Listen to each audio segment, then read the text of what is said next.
বানাবো ভাইয়ের আবদারে তেলাপিয়া মাছের তেল ঝাল। ভাই এই মাছটা খেতে খুব ভালোবাসে, তাই আজ ওর আবদারে এই মাছের রেসিপিটি করছি। তার জন্য প্রথমে মাছগুলোকে ভালো করে কেটে ধুয়ে পরিষ্কার করে একটা পাত্রে নিয়ে নিয়েছি।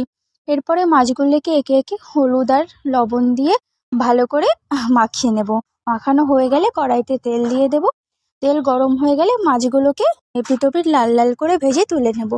ওই একই তেলে এবার ফোড়নে দিয়ে দেব একটা শুকনো লঙ্কা আর গোটা খানিক কালো জিরে দিয়ে একটু ভালো করে নাড়িয়ে নেব। এরপরে কেটে রাখা পেঁয়াজগুলো দিয়ে ভালো করে একটু পেঁয়াজটা লাল লাল করে ভাজা হয়ে গেলে একটা মশলার পেস্ট করে রেখেছিলাম আমি, শুকনো লঙ্কা, জিরে, আদা ও রসুন দিয়ে, সেই পেস্টটিকে এবার দিয়ে একটুখানি জল দিয়ে ভালো করে কষিয়ে নেব।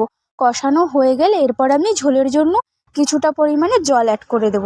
জল দিয়ে ফুটে এলে মাছগুলো দিয়ে ওপর থেকে ধনেপাতা দিলেই তৈরি আমাদের এই তেলাপিয়া মাছের তেল ঝাল। ভাই তো খেয়ে খুব খুশি।